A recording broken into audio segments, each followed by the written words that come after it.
ecstasy for Indonesia. Their unlikely World Cup dream is back on track. Timnas Indonesia beserta jajaran sang pelatih dalam waktu beberapa bulan ke depan akan melakoni ujian sesungguhnya di lanjutan kualifikasi Piala Dunia 2026 zona Asia. Seperti yang kita ketahui bahwa pasukan Patrick Kluivert akan menghadapi putaran keempat dengan melawan beberapa negara Arab seperti Timnas Qatar, Timnas Arab Saudi, Timnas Irak, Timnas Oman, serta Timnas Uni Emirat Arab. Tentunya hal ini akan menjadi tantangan tersendiri bagi sang pelatih beserta para pemain. Selain bermain di kandang lawan, Timnas Indonesia juga dituntut untuk menyapu bersih semua laga dengan semua kemenangan jika ingin lolos ke Piala Dunia 2026. Seperti yang kita ketahui bahwa di putaran keempat ini yang nantinya akan dibagi menjadi dua grup. Hanya juara grup yang berhak lolos otomatis ke Piala Dunia 2026. Artinya Timnas Indonesia harus mempersiapkan semuanya dengan baik. Kekalahan 6-0 atas Timnas Jepang kemarin harus dijadikan pembelajaran agar Timnas Indonesia lebih bekerja keras serta memperbaiki beberapa kesalahan. Beberapa lini seperti lini tengah dan lini depan harus ditambah beberapa pemain naturalisasi baru.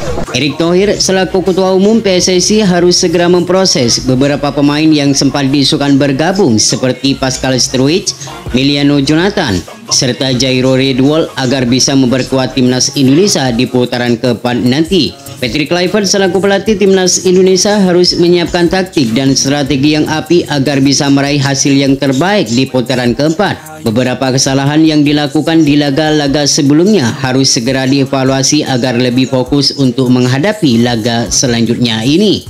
Lantas bagaimanakah Patrick Kluivert meracik strateginya jika tiga pemain naturalisasi baru itu bergabung dengan skuad merah putih? Dan berikut ini merupakan prediksi potensial starting line up Timnas Indonesia Senior di putaran keempat kualifikasi Piala Dunia 2026 zona Asia. Oke, yang pertama di sektor penjaga gawang, di mana posisi ini bakal menjadi milik Martin Paes sebagai pilihan utama di putaran keempat nanti. Martin Paes akan kembali menjadi andalan di putaran keempat nanti bersama Timnas Garuda.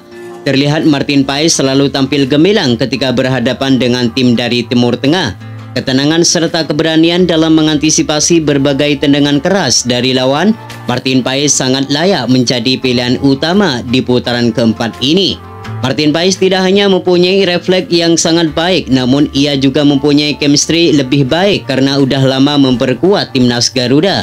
Dengan mempunyai tinggi badan 191 cm, Martin Paes dapat diandalkan ketika berduel di udara. Selain Martin Paes, ada juga nama Emil Audero yang juga tampil baik ketika melawan Timnas Cina di laga debutnya bersama skuad Garuda. Kemudian di sektor lini pertahanan, tiga nama akan menjadi andalan untuk mengawal Martin Paes dari serangan lawan, yakni Pascal Struijk, Jaidses, serta Rizky Ridho. Pascal Struijk merupakan pemain yang berpengalaman di kompetisi benua Eropa. Jika ia dinaturalisasi, maka akan membuat pertahanan Garuda akan semakin kokoh. Tanpa mengesampingkan kualitas Justin Hubner yang juga tampil baik bersama skuad Garuda, namun Pascal Struijk dinilai lebih unggul dari segi ketenangan serta kualitas yang bermain. Saat ini Pascal Struijk bermain bersama Leeds United dan ia berhasil membawa klubnya promosi ke Premier League musim ini. Sedangkan Rizky Ridho tentu kita sudah mengetahui kemampuan pemain yang satu ini.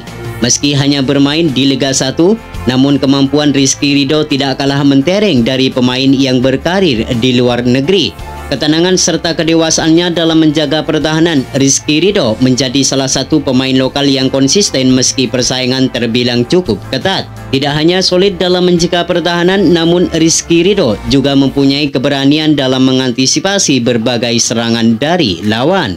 Sedangkan Jaidses akan menjadi benteng terakhir di lini pertahanan Timnas Garuda. Ia akan lebih bermain tenang dan kedewasaan serta sambil mengontrol permainan dari belakang. Selain ditugaskan sebagai kapten tim, Jaidses juga akan ditugaskan untuk meladeni duel-duel udara yang kemungkinan besar bakal diterapkan oleh para pemain lawan. Sedangkan untuk nama-nama seperti Max Hilger, Justin Hubner serta Jordi Amat mereka bisa menunggu di bangku cadangan.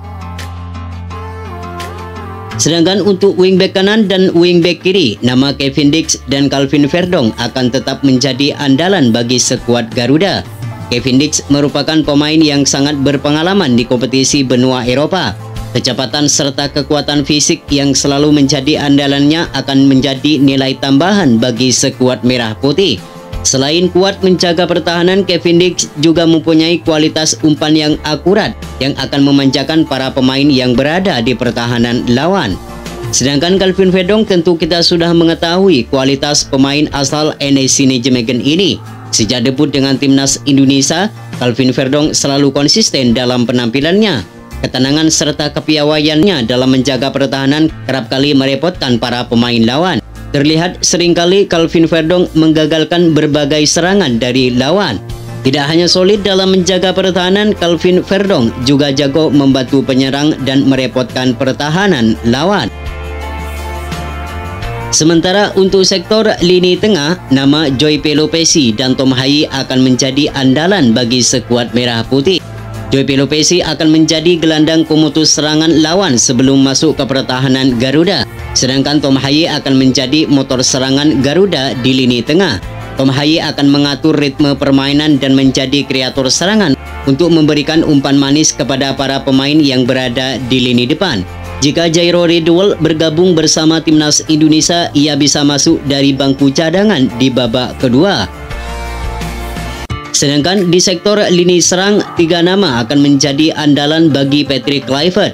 Nama Emiliano Jonathan sebagai penyerang kanan, Ragnar Oratmangun sebagai penyerang kiri, dan Ole Romeni sebagai penyerang tengah atau ujung tombak. Jika Emiliano bergabung bersama timnas Indonesia, maka ini akan menambah kekuatan di sektor lini serang Garuda. Perlu kita ketahui pemain ini mempunyai kecepatan serta mempunyai permainan yang mirip dengan legenda Belanda yaitu Arjen Robben. Selain bisa bermain di sisi sayap kanan, Emiliano Jonathan juga bisa bermain sebagai gelandang serang yang bisa menjadi nilai tambahan bagi skuad Garuda. Selain Emiliano, di posisi ini juga ada Marcelino Ferdinand serta Yakob Sayuri yang bisa dimasukkan jika Emiliano Jonathan mengalami cedera atau kewalahan. Sedangkan Ragnar Oratmangun akan menjadi andalan di lini serang sebagian kiri. Ragnar mempunyai kecepatan serta mempunyai semangat yang tinggi ketika bermain. Absennya di 2 laga saat melawan Cina dan Jepang akan menjadi tantangan tersendiri untuk kembali membuktikan kemampuannya di putaran keempat nanti. Sedangkan Ole Romeni tentu kita sudah mengetahui kemampuan pemain asal Oxford United ini. Ia melakoni 4 laga dengan mencatatkan 3 gol bagi skuad Merah Putih. Selain mempunyai naluri gol yang tinggi, Ole Romeni juga mempunyai skill serta kecepatan yang selalu merepotkan pertahanan lawan. Maka tak heran jika pemain ini selalu menjadi andalan di lini serang Garuda setiap pertandingannya. Itulah prediksi formasi line up timnas Indonesia di putaran ketiga. Semoga di putaran keempat ini timnas Indonesia bisa menyapu semua pertandingan agar mimpi bermain di Piala Dunia 2026 semakin terbuka lebar.